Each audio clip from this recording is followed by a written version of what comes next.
Posture okay Posture macam ni okay. Tak payah apa dia.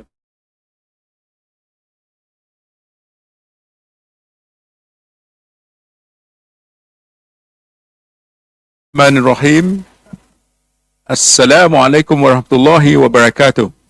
Welcome ladies and gentlemen, brothers and sisters, to this conversation today, a talk show with a very special guest, Ustaz Seyed Jamaluddin Miri from Malmö, Sweden.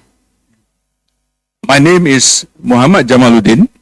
I'm from ACCIN, the Allied Coordinating Council of Islamic NGOs Malaysia. Ladies and gentlemen, you have not heard wrong. Don't check your channel or your voice, because this is two Jamaluddins. People might think it's not Jamal. Oh, how come the moderator is Jamaluddin, the guest is also Jamaluddin? But we are not going to discuss about the story of two Jamaluddins today. It's a very interesting talk that a lot of us are not too familiar with. That is the story of the Al-Sunnah in Iran, the history of Al-Sunnah in Iran. And this event is brought to you by ACCIN and IKRAM, Pertubuhan IKRAM Malaysia. And we go a long way, Brother Seyed Jamaluddin and myself. We met in all places in April 2023 in Amritsar, India, and in Dharamsala. That was our trip to visit His Holiness Dalai Lama. We had a long session of dialogue, about 15 visitors from Malaysia, and also 2 from Sweden and 1 from the United States.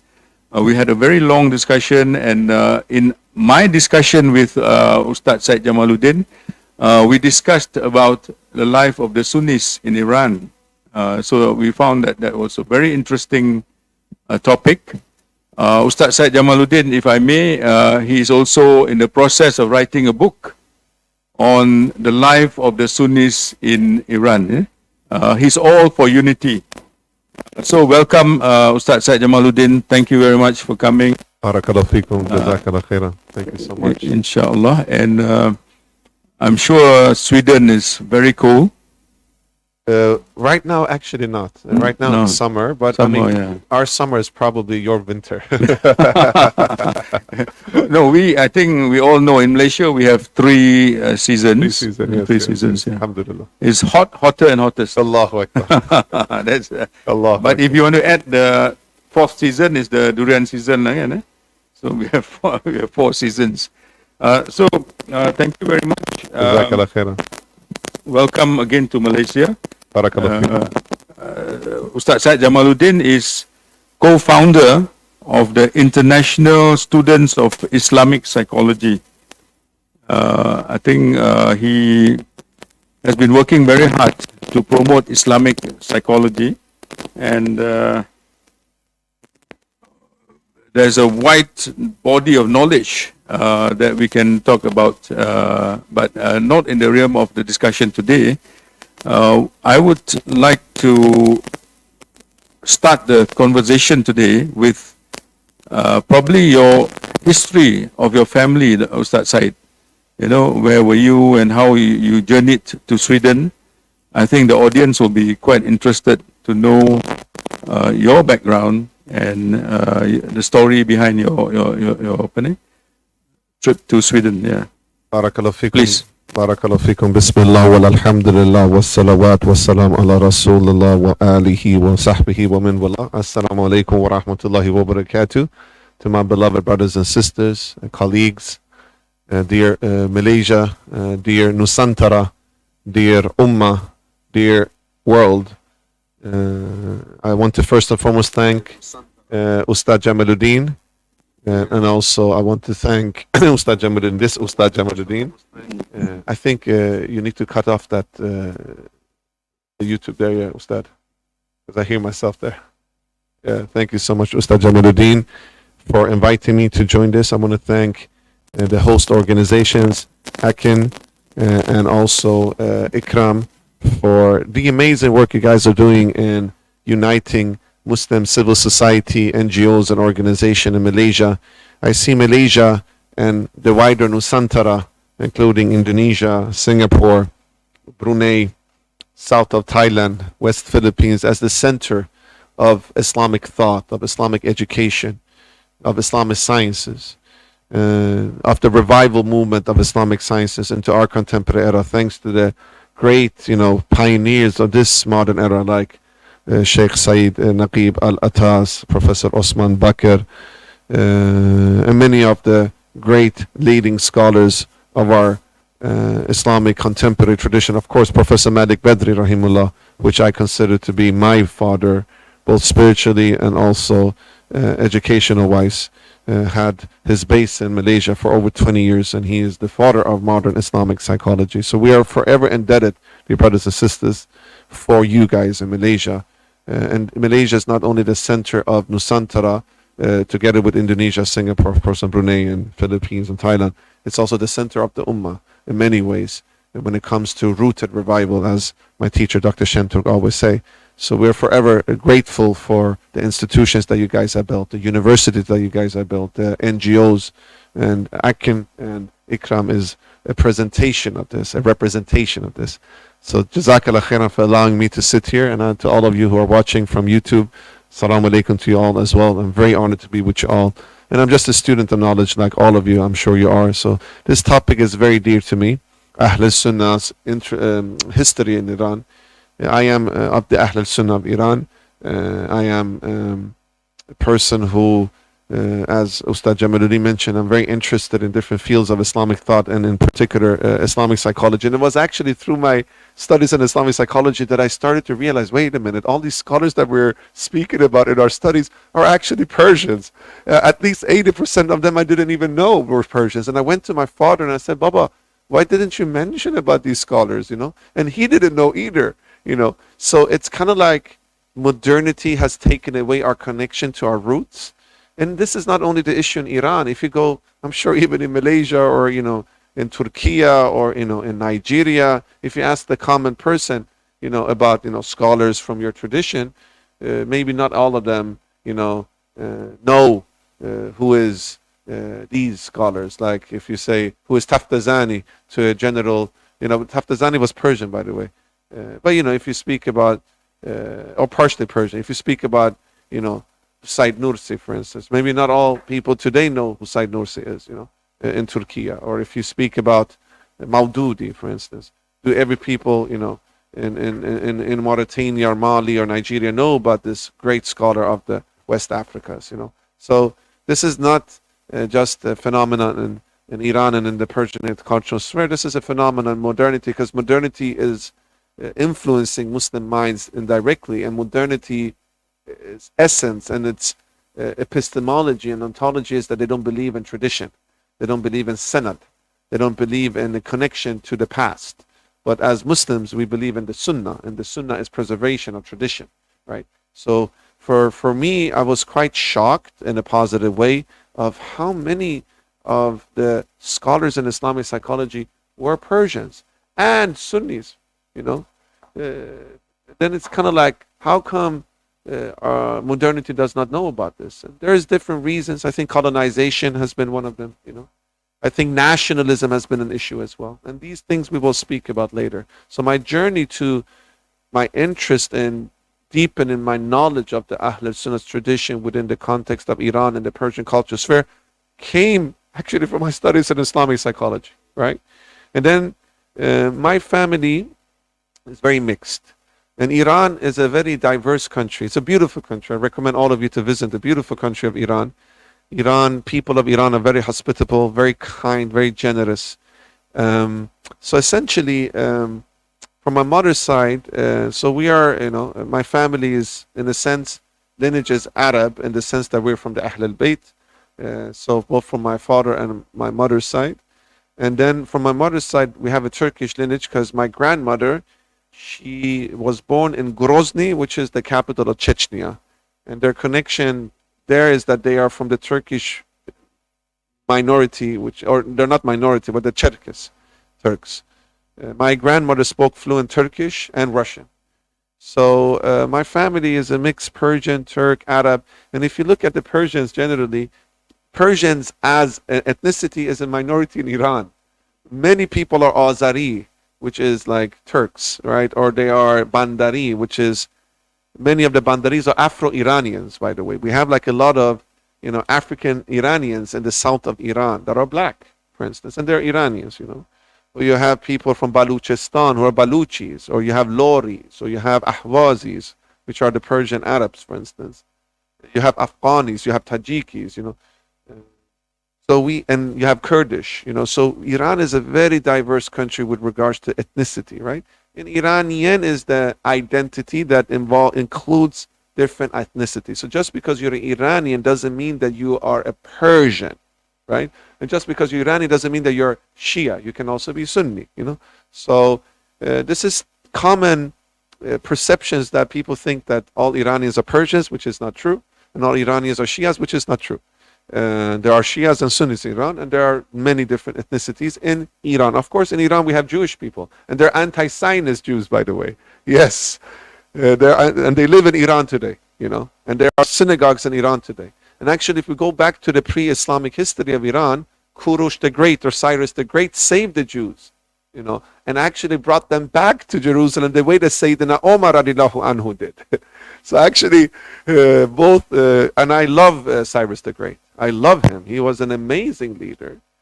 And many, Allahu Alam, there's this, we know that there were many prophets that we don't know about, and there's been, both in our tradition, discussions, and even in contemporary era, that maybe Cyrus was a prophet. Allahu Alam, we don't know.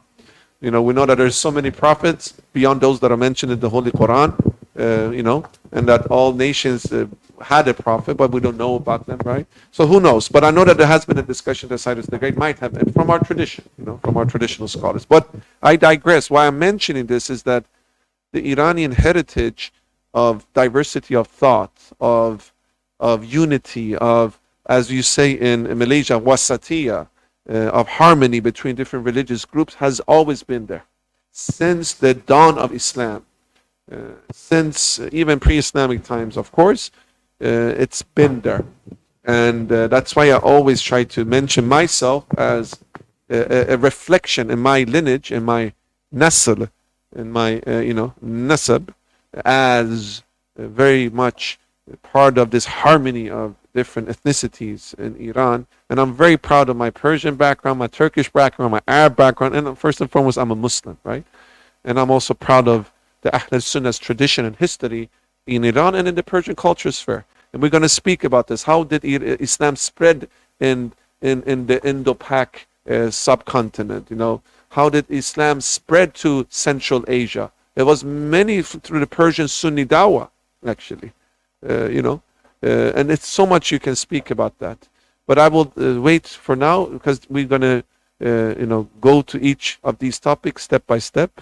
And I'm sending my salams and greetings to also my family, and also to all of our brothers and sisters, and to the Iranian people, and to the non-Iranian people, to the people of the Persian culture sphere, and to the people all over the world, whether you're Turk or Arab or Kurd or Malay or Indonesian or, West African. Bismillah. Welcome. Thank you, Ustaz Jamaluddin. Our esteemed speaker today. We should focus on the discussion. Today is a very interesting person with wide experience, and he'll be able to explain to us the rich history and contribution of the Ahli-Sunnah community from Iran. He's already explained quite a bit. If I may ask you, Sheikh, Yes. on the present demographics, Ustaz Jamaluddin, I think your microphone has some. Let's see if we. Yeah, that's the better. present demographics, there's the Sunni Muslims in Iran and where they're located. Yeah. Just to give an indication of, and what do they do economically, socio-economically, and Is there some famous scholars from among them? So, Bismillah. First and foremost, I'm not a sheikh. I'm just a talib. Taliban means it's a multiple. It's a plural for seekers of knowledge. So essentially, students of knowledge. What they do today economically, that's not something that I'm that knowledgeable. But I can speak about the demographics from like geographical location. So many of the Sunnis of Iran are located like in the not in the central parts of Iran, rather in the outskirts. So the Kurds are Sunnis and they're Shafis. And the Ahwazis, which is on the border to Iraq, they are, I think, majority are also Shafis. And then you have the Baluchis, which is in the border of Pakistan. Baluchistan is a region that has parts of it in Iran and parts of it in Pakistan. And they are Hanafis. And then the Bandar Abbas, which is the south, you also have a lot of Sunnis. And they are, I think, majority are Shafis, but it might be Hanafis there. And also, I think, to the border to Afghanistan, there are substantial amount of Sunnis as well. And then the Azaris are mixed Shia and Sunnis. So you have Sunni Azaris as well, or Azerbaijanis, and you have Shia Azerbaijanis. So these are probably the ethnical groups that are Sunnis per se, and of course within them you find Shias as well, and there are also other groups that are Sunnis, and so this is partially the geographical location of Sunnis inside. And outside Iran you have people like myself who maybe are not raised religiously, who when they reverted to Islam, and then some reverted to Ahl-Sunnah. So as I mentioned, my family is mixed. There is a terminology, I think in Bahrain they say sushi. People that are both Sunni and Shia in their family, they say sushi. And then you think about Japanese food, but that's a common term in Bahrain. They use sushi. But alhamdulillah rabbil alameen, there are substantial Ahl Sunnah in Iran today as well. And historically, as we're going to go through, many of the great ulama of Ahl Sunnah were Persians. They might not be Persians from Iran, because Iran is a new constructed, in a sense, the borders of modern Iran is quite new.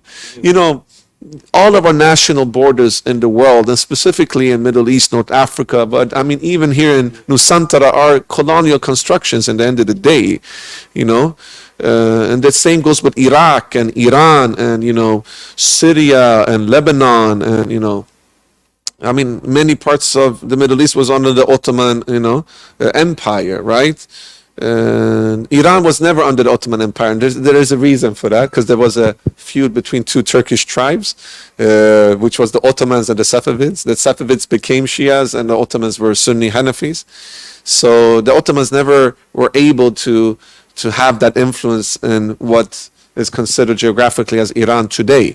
So that this is a feud between two Turkish tribes, because the Safavids were Turks, by the way, the Turkish group. And the Turks actually are very diverse as well. I love the Turkish people. I mean, I love all people, by the way, but I am also Turk, and I'm very proud of my Persian background, my Turkish background, and my Arab background. And I love the Arabs, right? And the Ottomans used to say, I need to say this, even though it might not be to the topic, but it is indirectly. The Ottomans used to say, the Ottomans used to be trilingual, okay? They used to master, of course, Arabic, of course, Turkish and Persian, Farsi, right? And they used to say that the language of religion is Arabic, all right? The language of administration is Turkish, and Ottoman Turkish is not modern Turkish, because they used to write in Arabic script. And the language of poetry and arts and culture is Farsi, Persian, right? So they were trilingual, and they were big custodians of the Persian culture, and they were also, very much custodians of the traditions within Tasawwuf. I mean, Rumi rahimullah was Persian, for instance, one of the great, masters of poetry from our Tasawwuf tradition. He was a Hanafi scholar. People tend to forget that Rumi was Hanafi, and he was a Qadi, and he was a Tasawwuf scholar, right? So he was born So when we speak about Iran today, it's a colonial construct. There are borders, as many. But historically, the Persianate culture sphere is Iraq, definitely parts of Iraq. Baghdad is a Persian name. The name of Baghdad, the capital of the beautiful country of Iraq, may Allah subhanahu wa ta'ala make it easy for all of our beloved brothers in Iraq. Iraq is the center of civilization, subhanAllah. And in the Persianate culture sphere, we saw Baghdad as the center of knowledge. Baghdad is a Persian. Bagh means in Persian and Farsi, garden. Yeah. And I don't know exactly what Dad means. I think, and I might be wrong, so I need to research this. I already say I might be wrong, that Baghdad means the garden that gives. Because Dad means to give. But Allahu Alam, I think I heard this somewhere, but I'm not 100% sure. Nevertheless, Baghdad during, and the Abbasid Caliphate was the center of the Abbasid Caliphate was the center of thought, center of science, center of civilization, arts, etc. Right, and many of the leading scholars in Bayt al-Hikmah, the house of wisdom that Harun established, right, were Persians. So the Persianate culture sphere started, you can say, is parts of Iraq, Iran, Afghanistan, Tajikistan, Uzbekistan, Central Asia, Dagestan, Chechnya, all these Stan countries in what we call today Russia or Central Asia or Caucasus. Actually, many of them, Islam came through the Persianate culture sphere, right? And many of the Persian Sunni scholars came from Uzbekistan. Like, for instance, Ibn Sina is Persian, born in Uzbekistan. Or Imam Bukhari, the great hadith scholar, one of the five, compilation of the, hadith literature for us as Al-Sunnah, the Bukhari's work, Imam Bukhari, Bukhara, city in Uzbekistan. Even if you look at the Tasawwuf tradition and the Turuq, the Tariqah, the Naqshbandiya, Imam Naqshbandi from Uzbekistan, Persian. Abdul Qadir Jilani, from the founder of the Qadiri Tariqah, from Gilan, a region in Iran, Persian. And the list goes on. I can give you a lot of list of the hadith scholars. For instance, besides Imam Bukhari, Imam Muslim, Persian, from Iran. Ibn Majah, from my father's city, Qazwin, Iran, Al-Qazwini, one of the great scholars in tafsir, from Qazwin, Iran. And Fakhruddin al-Razi.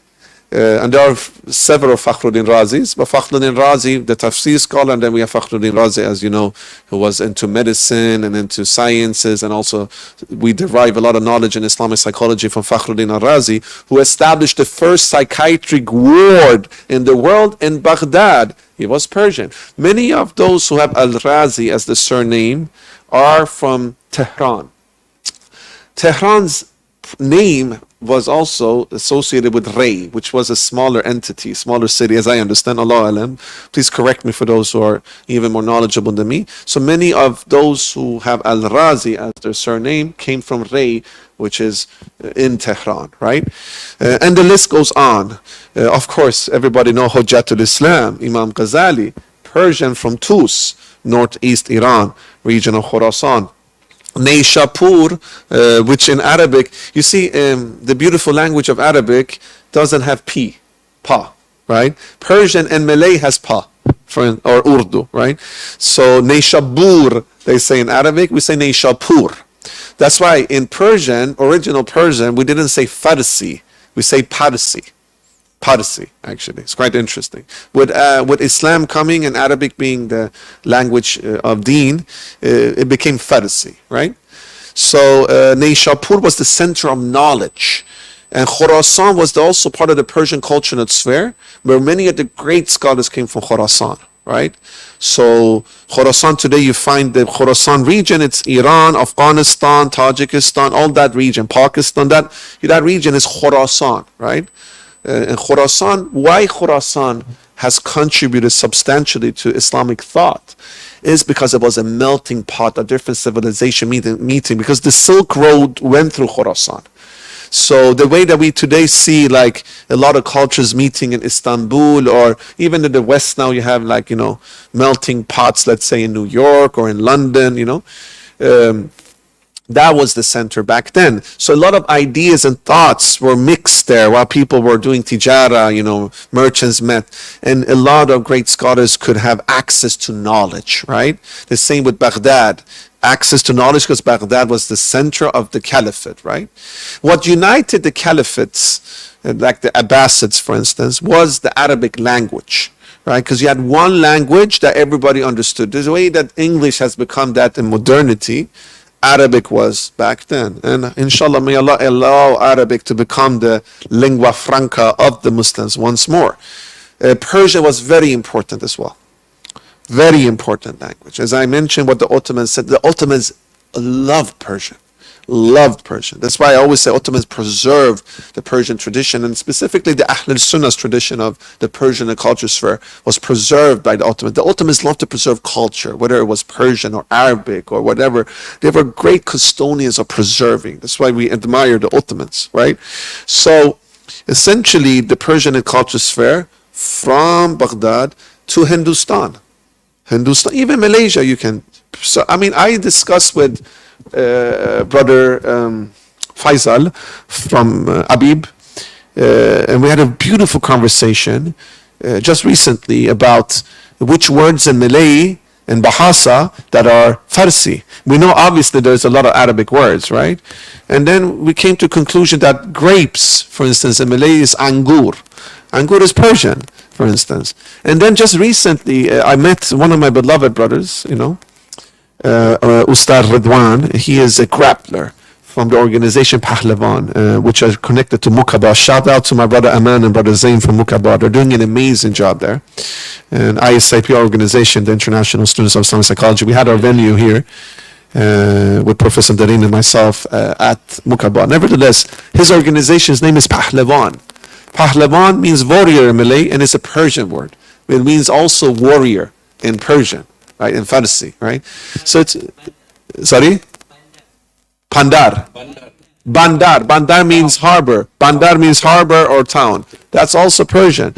So, and listen, Islam is eclectic. I'm not a nationalist. We're just speaking about Ahli-Sunnah of Iran today, that's why. I love Turks, Arabs, Malays, whatever. But I'm proud of my culture. You're allowed to be proud of your culture as a Muslim. Proud of culture is different than thinking that you're better than others. When you think you're better than others, then you become a racist. But as long as you're proud without thinking, I'm proud and I'm as good as you, and I'm as flawed as you, that's healthy pride. That's sharaf. That's honor, right? Nevertheless, so Persian culture sphere is wide.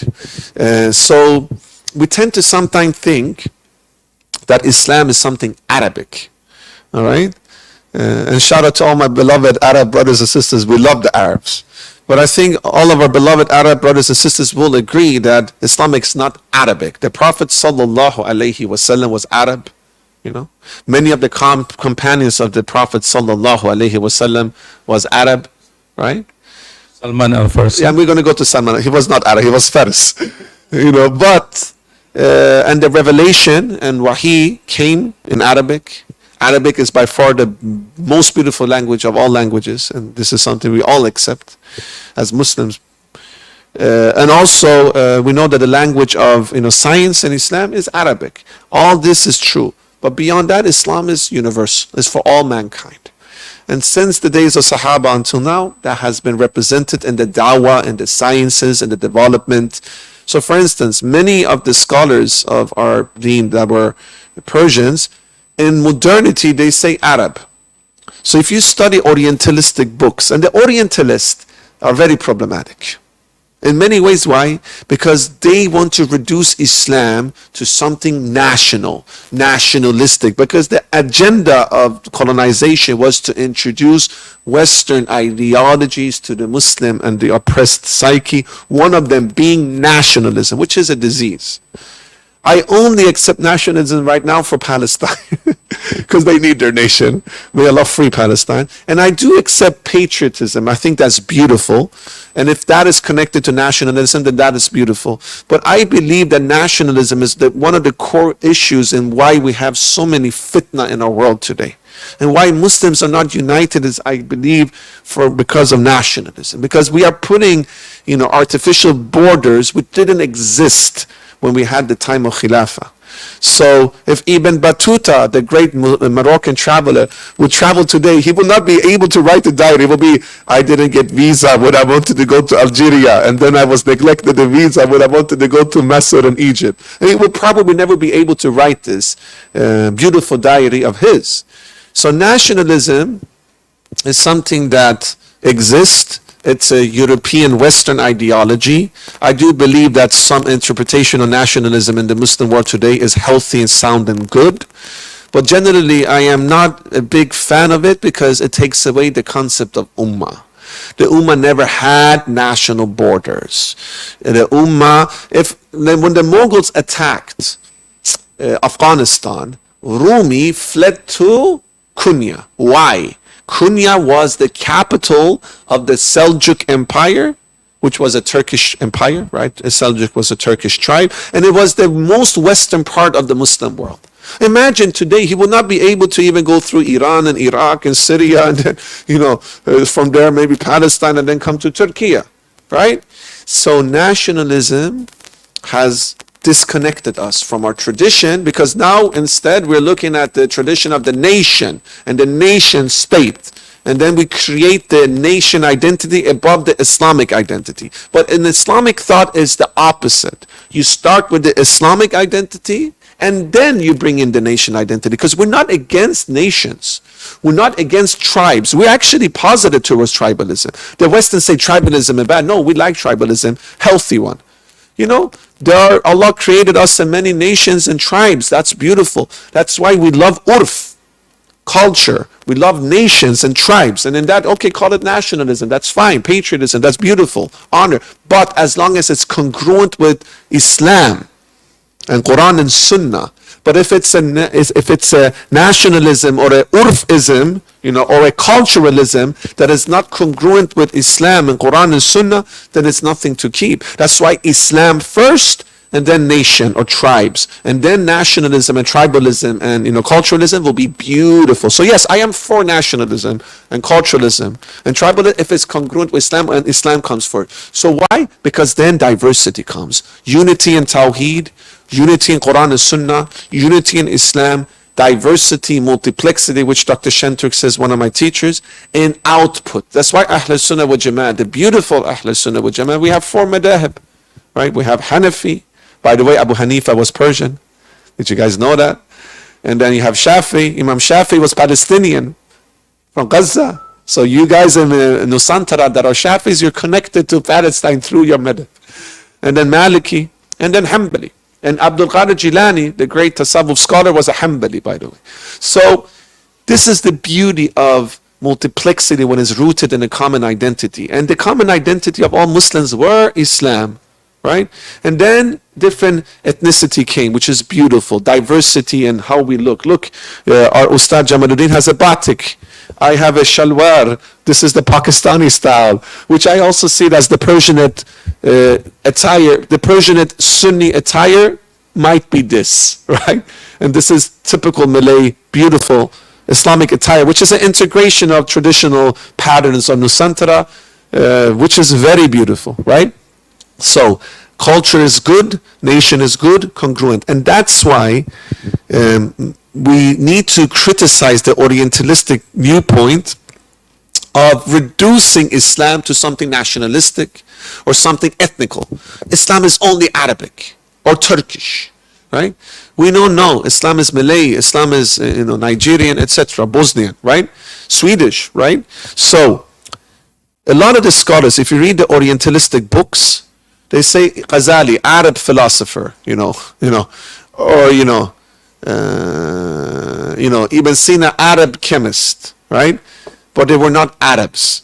They were Muslims. So say Muslim, and then ethnicity could be different, but the common identity is Muslims.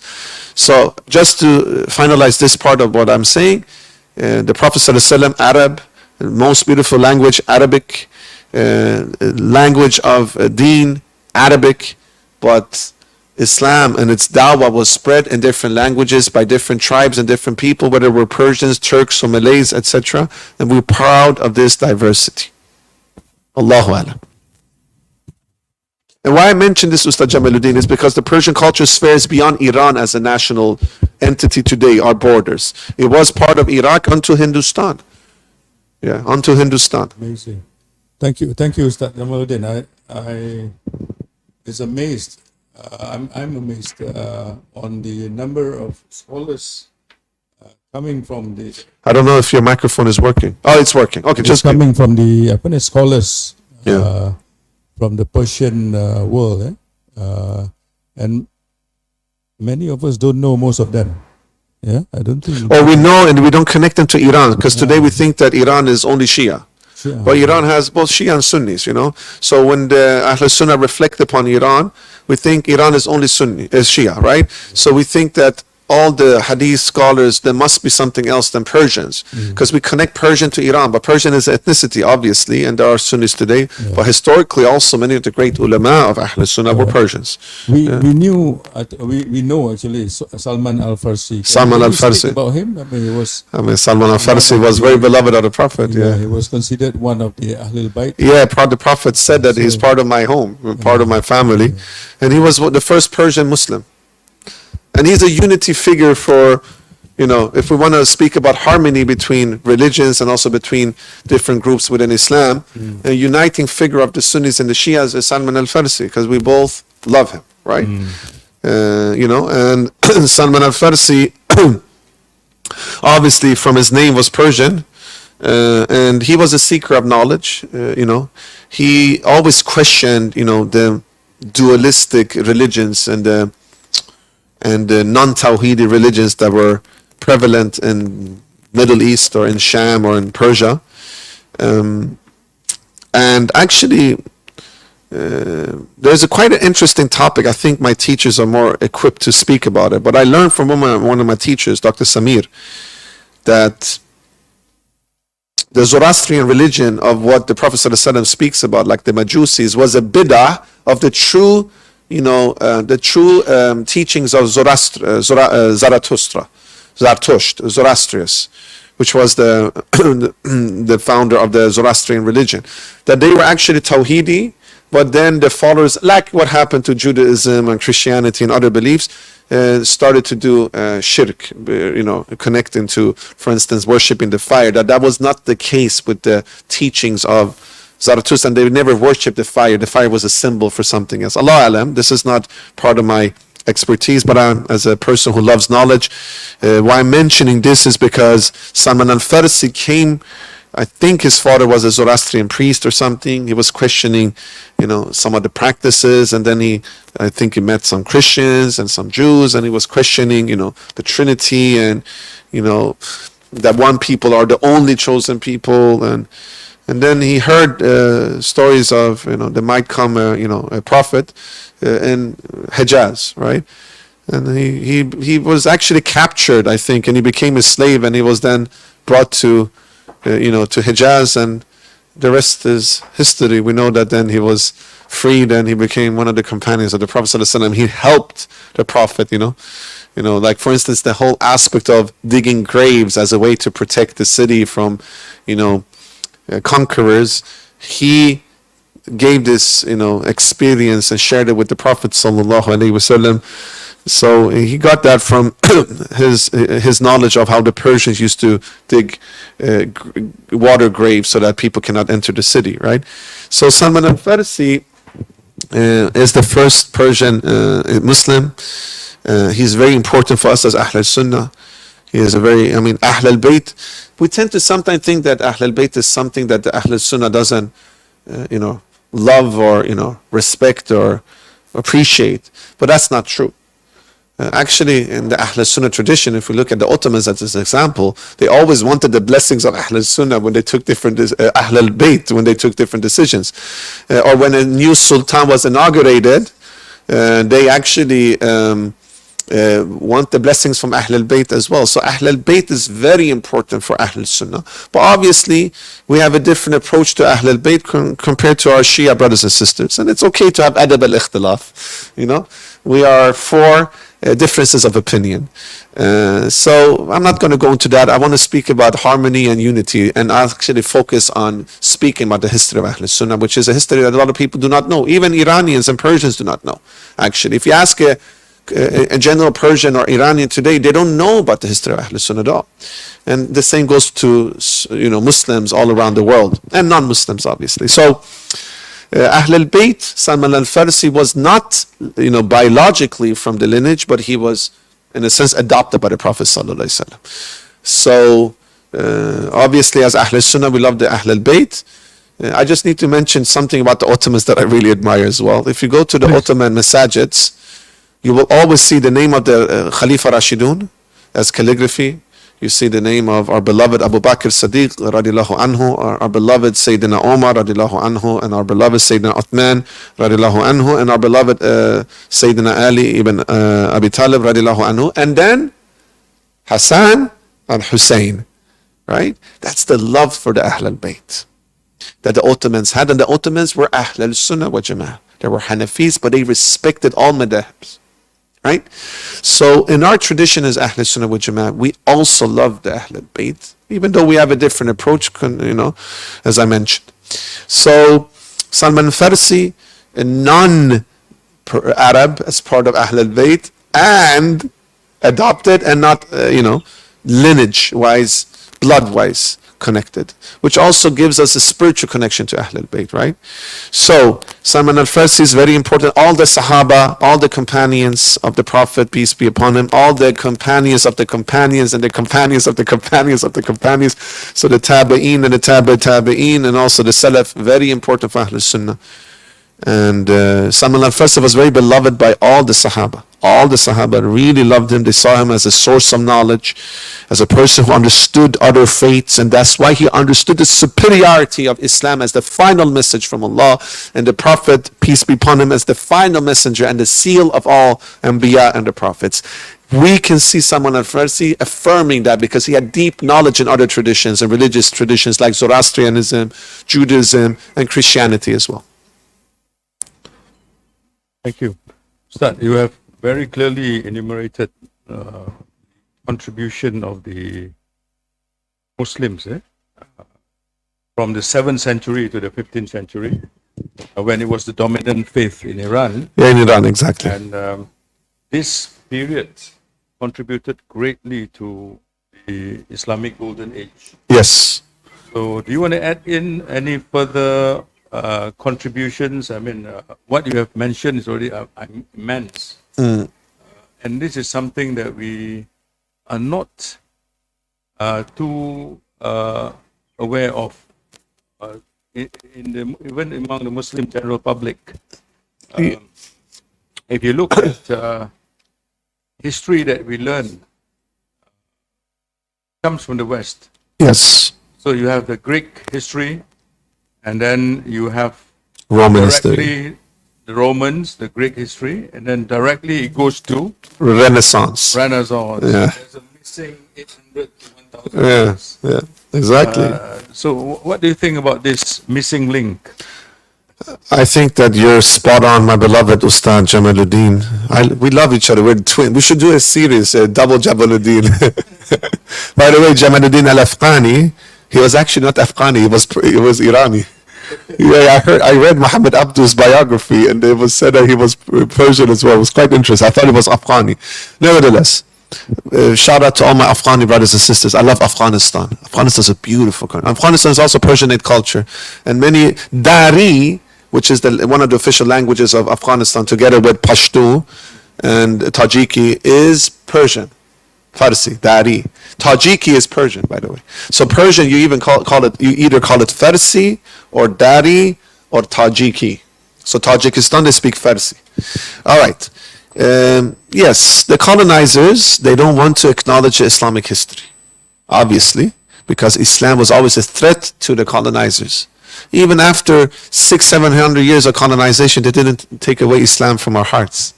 Can you imagine? Look at the African Americans. May Allah bless all the African Americans. Beautiful people, right? They're coming back to Islam because it was innate in their fitrah. Because 30 to 40% of the West Africans who were enslaved by the Europeans and brought to the Americas, they were Muslims. And after 500 years, they're back. Why? Because Allah decided that, and because it's innate. So they can do whatever they want, the colonizers, they will never take away Islam from our hearts. And this is something they knew from the age of the Crusades, right? Now, obviously we don't dislike West. I love the West. We as Muslims are not against the West. We want to live in harmony with West. We're against the hegemony of the West. We're not against West. Some of the greatest scholars of our tradition comes from West. Modern scholars like Sheikh Abdul Hakim Murad, who I had the honor to study with, or Dr. Omar Farouk, which is one of my teachers, or Sheikh Hamza Yusuf, or Dr. Omar Suleiman. And myself, I'm not a sheikh, by the way. I'm just a seeker of knowledge, but I am Western as well. I love the West. We love the West. We hate hegemony, domination. We want harmony, wasatiyah, Malay contribution. I am Malay, by the way, because Malay is wasatiyah. I love it.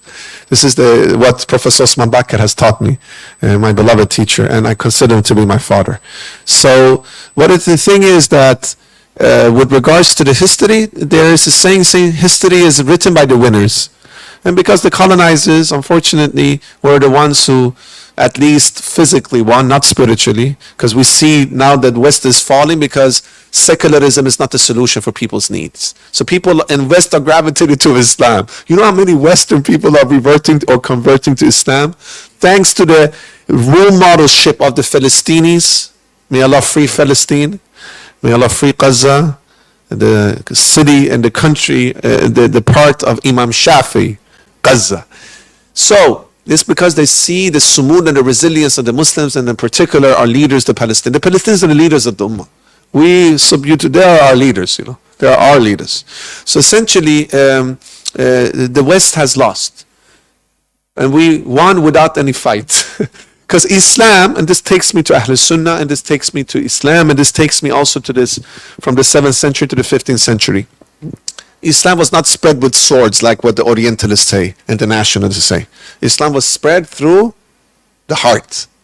And this is exactly Nusantara culture, right? With the Valisonko, like the 9 saints of Nusantara. Did they come with swords? No. They came with knowledge, and they came with acceptance, and they came with integration.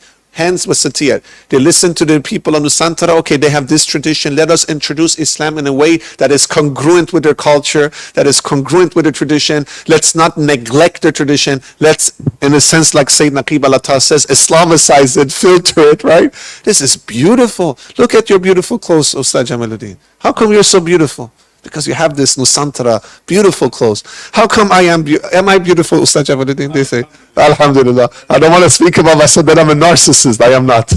So, this is the Pakistani, Persian, Afghani, Sunni style, right? Alhamdulillah Rabbil Alameen. So, this is the beauty of Islam. And this beauty was in particular focused during the 7th to the 15th century.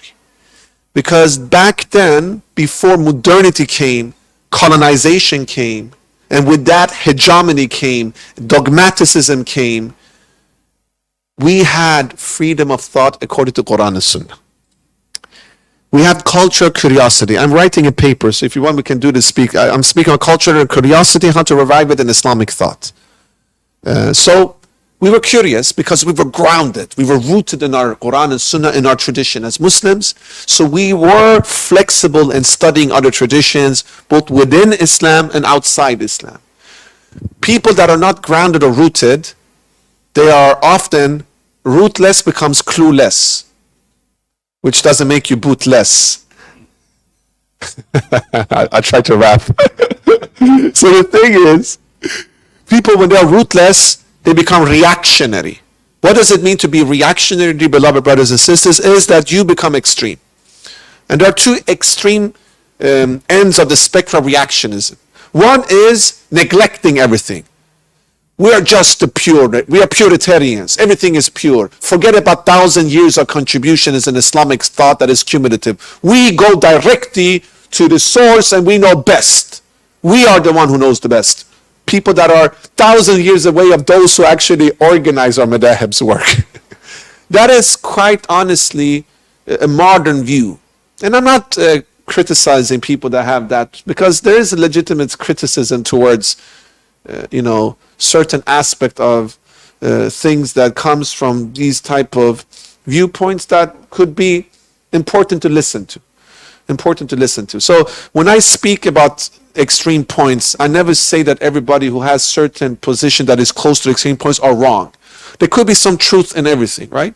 But essentially, to have the viewpoint that we should neglect 1,000 years of accumulative process of knowledge is a reactionary extreme point. On the other end, you have take everything you want, just internalize it, just assimilate it. That is tokenism. That is something that will, cause innovations that are not good, because you have good innovations and bad innovations. Like Imam Shafi says, bidah hasana. That's good innovation. So Taraweeh is a good innovation. That's Sayyidina Omar organized. It was not the way the Prophet ﷺ did, but it's a good innovation, bidah hasana. But then you have wrong, bad innovation, and that comes with tokenism. Just assimilate from other cultures. Don't think about sunnah. You don't need to follow everything in the Quran. Sharia is not important. We can be secular and still be Muslim. I am a secular Muslim. What secular Muslim? There is no secular Muslim. Either you're Muslim or you're not Muslim. What is secular Muslim? That is actually very dangerous, because that will make Islam into ethnicity. We don't want, look at the Jewish history. Actually, the religious Jews are very critical over the secularization of Judaism. We met in IAUM last week, anti-Zionist rabbi in this conference with Professor Bakr. He was amazing. He was so angry towards Zionism, because Zionism is a secular ideology. He said, this is not Judaism. Imagine we as Al-Sunnah, if ISIS takes over the whole Islamic tradition, we will get frustrated. Zionism is the ISIS of the Jewish people, and the Jewish people are great people, But Zionism is not aligned with Judaism, right? The same thing as ISIS is not aligned with Islamic values. So, why I'm saying this is because reaction makes something bad. Either you neglect 1,000 years of our history, or you just internalize everything without mindfully look. That's blindfold, and that's blind taqleed, which is not good. In the middle is what the people from the 7th to the 15th century represented. They were grounded in Quran and Sunnah, and that allowed them to be curious both within the tradition and outside the tradition. So Imam Ghazali was an expert of Greek thought, and he took things that was applicable to Quran and Sunnah, and he rejected the other things. The same went with many of the scholars of that tradition, right?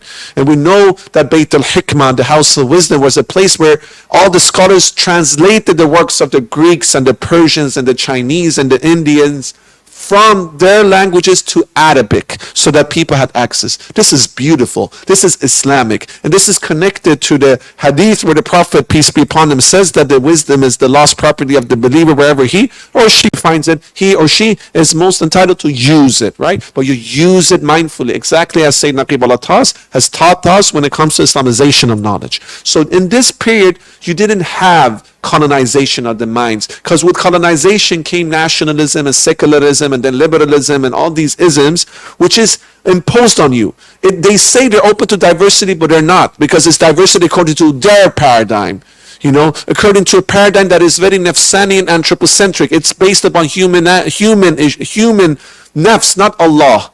Our Tawheed, our paradigm is based upon something higher than us. Their paradigm is based upon something that is nafs related, self-related. And the self can be right and the self can be wrong. We shouldn't base our knowledge upon the self. That's why Imam Ghazali, the Persian Tasawwuf scholar from the Ahli-Sunnah, Imam Ghazali was Shafi'i, by the way. That's why Imam Ghazali said, we believe in what? Empirical research in all sciences except the metaphysical sciences. There we subdue to wahi. So you put and break your nafs by just being a believer. We don't need empirical research to speak about Quran or Sunnah. We believe it. Point simple, right? So that's why this was the golden era. Now, to use it Islamic golden era, Ustad Jamaluddin, I love you for the sake of Allah. but it is a little bit a colonial word, because Islamic golden era never ended. The Ottomans were also part of the Islamic golden era, right?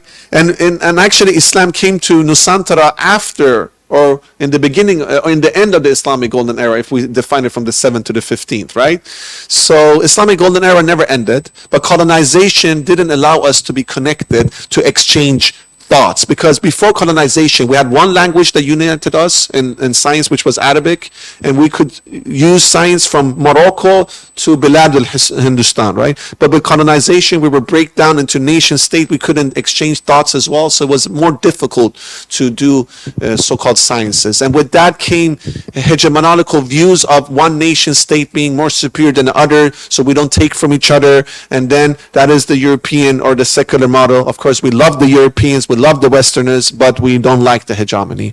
SubhanAllah. Thank you. Fantastic, highly motivated, very eloquent explanation Allah. of things. We have about 10 more minutes. Okay, alhamdulillah. And I will ready the audience if you want to ask one or two questions. Yeah, one. Dr. Saksari and the rest. To answer, ask some questions. One thing surprising, a secret that I want to reveal is that this nice, good man, very innocent, knowledgeable Ustad, was a former rapper, a famous rapper in Sweden. And Ustad Jamaluddin has agreed, towards the end of the session today, he will give a short rap. Oh, that's fantastic. I heard he's rapping on the way from Amritsar to Dharamsala in India to meet Dalai Lama. He was rapping in the car. It was fantastic. So inshallah, before we go to the questions on the floor, Ustad, just a very quick, Yes. probably revelation of your plans for your book. Can you share that with us? Of course. First and foremost, I want to thank Ustad Jamaluddin and ACCIN and IKRAM for allowing me to be here. I hope we can work together and collaborate. I love Malaysia. I love Wasatiyah. I want harmony. Even when we speak about Al-Sunnah, I'm not against Shia at all. I want harmony. You know, we want harmony. And right now, with the whole situation in Palestine, we need to be united as Muslims, right? And also, we want harmony with the Christians and the Jews and all the other, you know, and then we will do our da'wah accordingly. And then we invite people to come and join us with the heart. So I want to say that for us to speak about Ahl-Sunnah sister Iran is not to neglect Mullah Sadr, who was a great scholar who contributed, who was a Shia. Or Ali Shariati is an amazing sociologist who was a Shia. I think all Ahl-Sunnah love Ali Shariati. He was a great scholar, great scholar. He was one of the most decolonial scholars we can find. And he did also bring in Islam into the decolonial thought. Actually, he read the books of Frantz Fanon. I'm sure you know Frantz Fanon. He was the decolonial psychiatrist, one of my favorites of the secular sources that I study. Obviously, I don't agree with him when it comes to the solution. The solution for him was not a Tawhidi solution. It was a secular solution. And actually, Ali Shariati told him in a letter, and this letter you can find online, Frantz Fanon, I appreciate everything you write, because Frantz Fanon was part of the anti-colonial resistance against the French in Algeria. The French were brutal in Algeria. Brutal. I could say the Algerian suffering was one of the worst in human history. The French brutalization of Algeria is seen today with the Islamophobic tendencies of how they're treating the Muslims in France today. You know, the French, they're, now banning the, hijab, and it's just such arrogance. Of course, there are many beautiful French. I always differentiate the politics with people. French people are beautiful. I'm speaking about politics. So, why I'm saying this is because there are great scholars like Seyed Hossein Nasr, who actually, Seyed Hossein Nasr never calls him a Shia or Sunni, but so these are great gems for the Ummah. Seyed Hossein Nasr and, Ali Shariati and stuff. And we don't need to agree with everything with them, but we will benefit. And they are much more knowledgeable than what I am, honestly, when my time is say anything. Well, with that said, I'm very proud of being Ahl Sunnah. And I want people to know that Ahl Sunnah is a natural part of Iran and the Persian culture sphere. Every time I go somewhere, I need to say I'm the Ahl Sunnah of Iran, because people think by automatic, if you're Iranian, you're Shia. And that's why I'm emphasizing on this book. It's not to create any fitna. I'm not for fitna at all. I want harmony. Harmony with other faiths and harmony within Islam with our, fellow Shia brothers and sisters, or fellow, in Oman they have a third branch of Islam, which is Ibadi.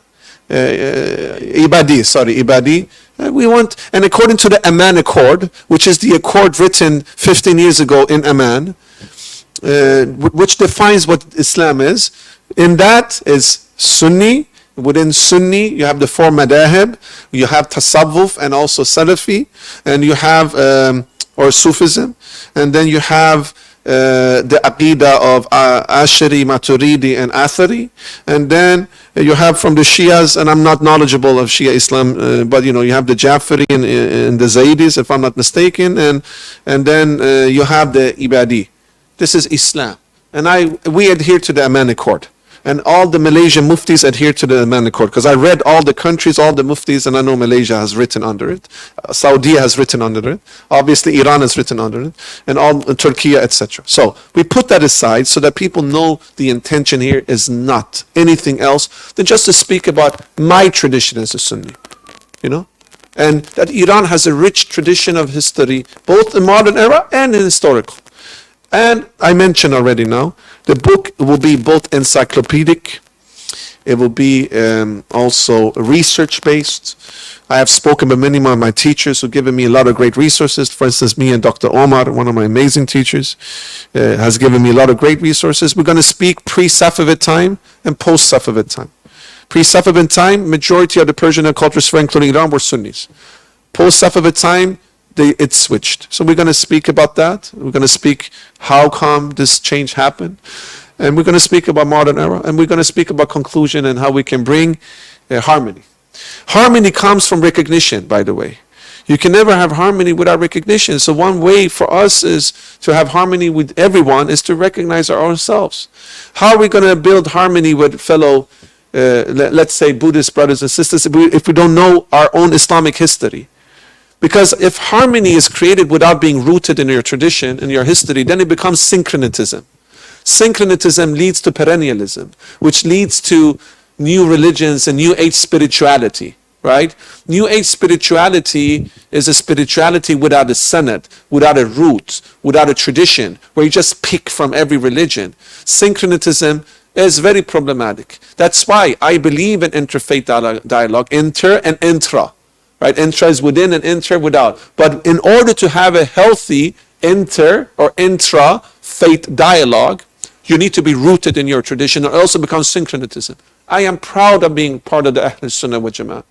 I am proud of a tradition of Ahl-Sunnah wa Jama'ah. Actually, Habib Omar from Hadramaut, the great leader of the Hadramautis, and many of them spread through Tijara Islam to Nusantara as well, right?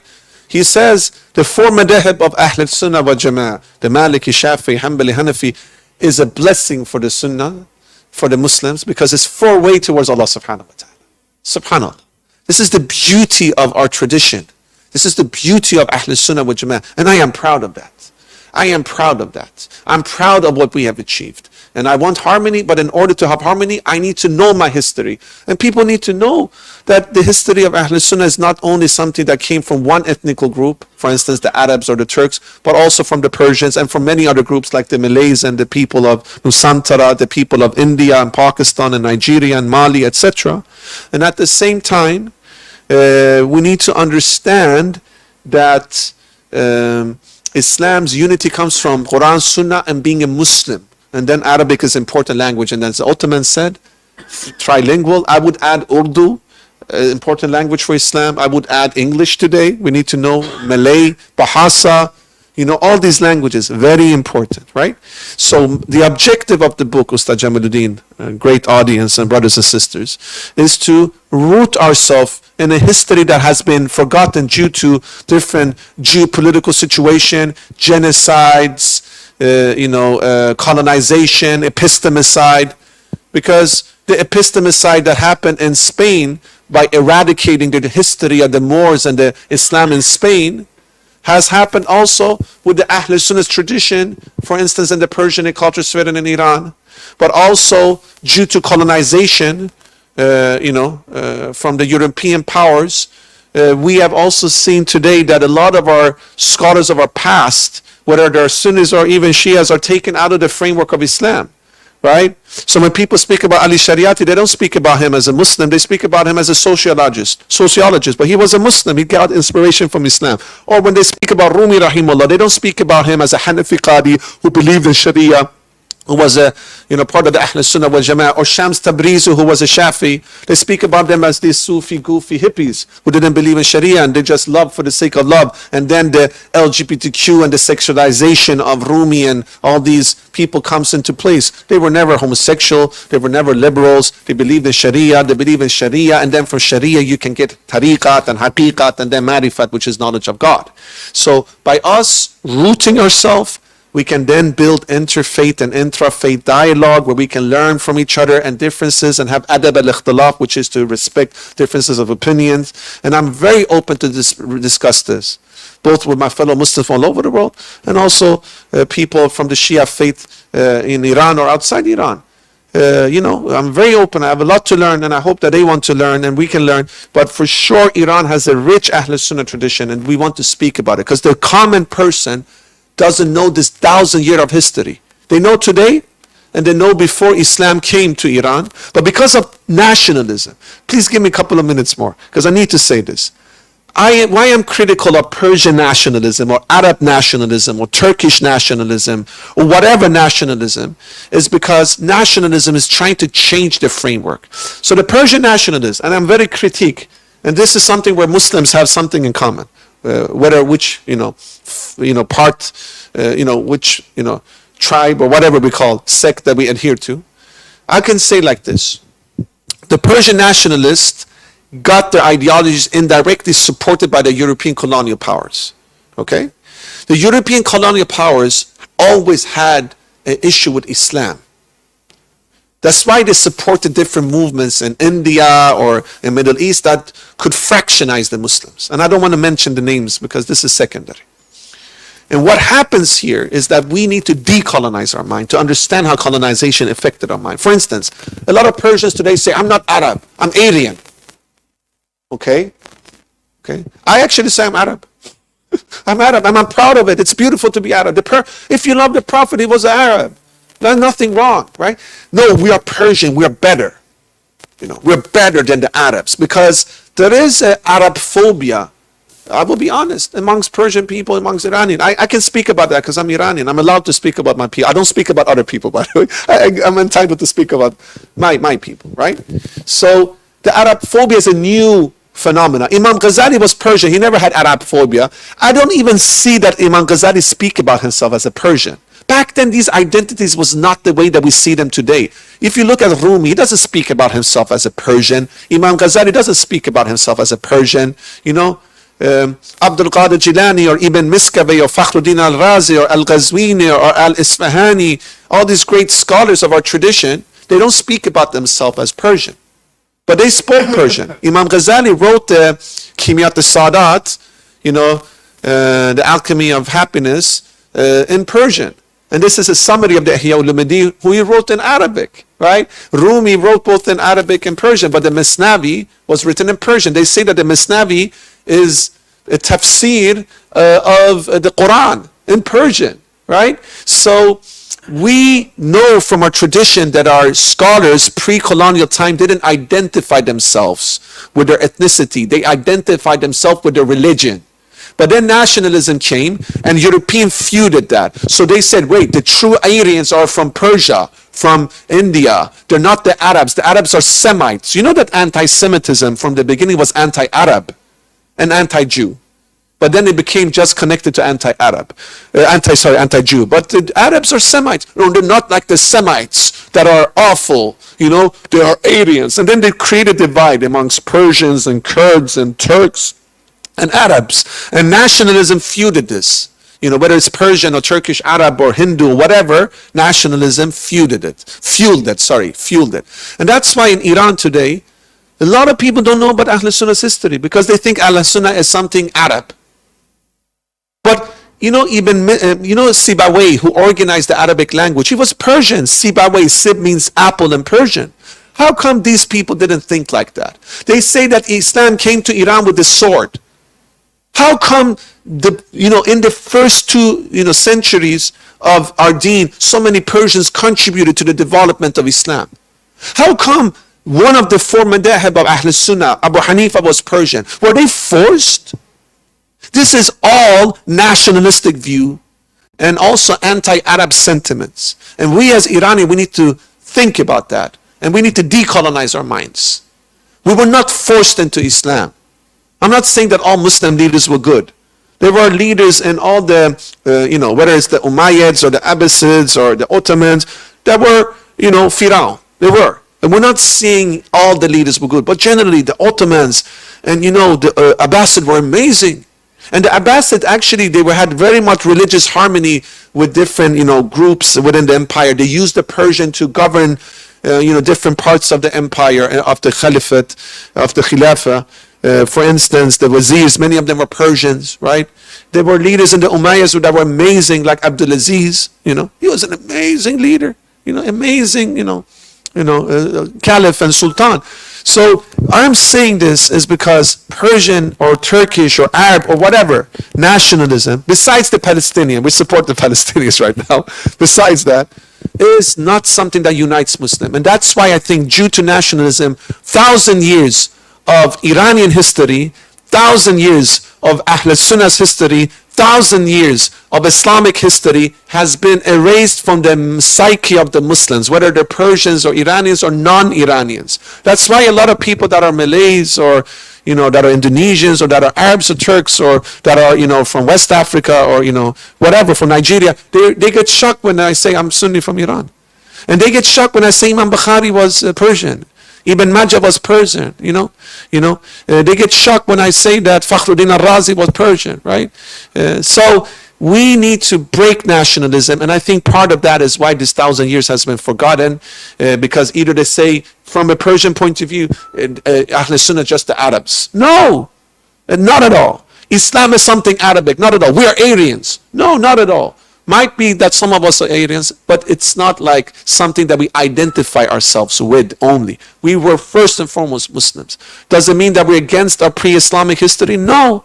There were beautiful things in the Zoroastrian tradition, the way that there were beautiful things in the pre-Nusantara tradition, right? And we can Islamicize that, and that's what they did. A lot of our tradition in Iran is Islamicized version, of things that we used to do before Islam. And that's beautiful. That's beautiful. I believe in integration. I believe in wasatiyah. But in order to bring integration wasatiyah, you need to know your history. And, Ustad, thank you very much. Thank you so much. So, but just to say, the book will be about this, Ustad Jamaluddin. Inshallah. Inshallah. I think what I can conclude simply, very simply, is that your message of love, respect, Yes. understanding, peace, harmony between the different religious adherents and also the different races. Yes. It's a message of humanity. Of course. It's a message of one ummah One ummah. and a message of love and respect. I think that is very important. I think we are, many of us, engulfed in the colonialist mentality. Yes. I'm an engineer. I'm not a philosopher. So we think differently. No. There's too much philosophy. We get headache. No, any engineers here? I'm an engineer. Allahu Akbar. The thinking process is a bit different, but I really enjoyed your presentation. It was actually a lesson for me to think more clearly and be focused on building, focus on respect, on love, humanity, And love working together. and love and humanity is important, but we cannot get love without knowing who we are. I believe in harmony in the way that I need to know who I am, and then I can have harmony with Christian, Jews, or people from other parts of Islam. But I need to know myself. If I don't know myself, then how am I supposed to create harmony? Then I will become a token or reaction. Absolutely. So harmony with boundaries are beautiful, because we need boundaries. We hope that this is the first session, and when your book comes up, we will probably proceed with a second session of Yes. the Al-Sunnah parts of Al-Sunnah in Iran, which you have very rightfully linked with the rest of the Ummah and also humanity. Muhammad Iqbal spoke, for instance, Muhammad Iqbal, the great, Pakistani scholar, wrote his poetry in Persian. That's one example. If you look at, for instance, in India, may Allah make it easy for the Muslims in India. And this is also part of nationalism. The Hindu nationalism is such an oppressive thing. But traditionally, the Muslims and the Hindus had really good relationships in India because of nationalism once more.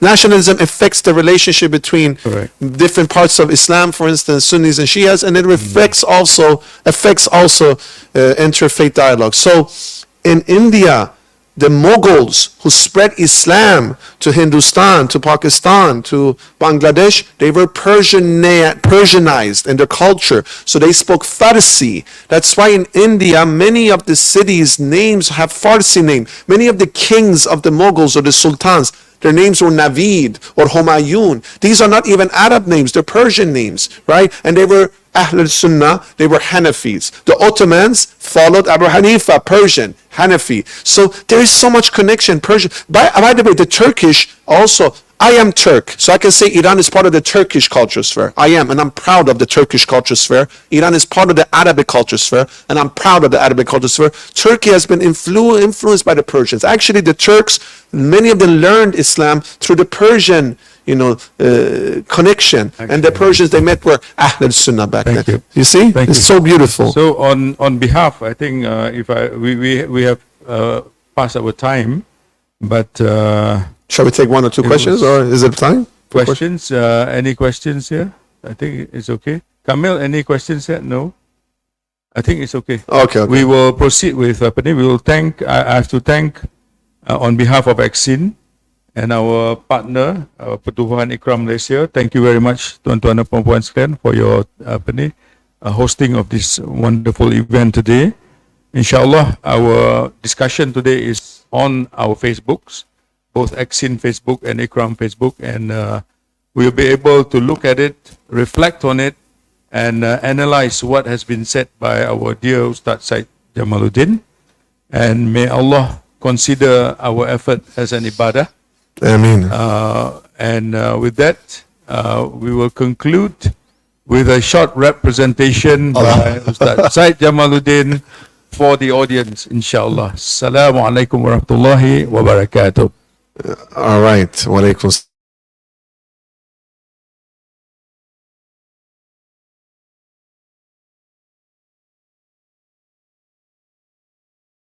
secondary. The first is that you're Muslim, which is Tawheed. Without Tawheed, your identity is incomplete. And Tawheed is sweet like baklava.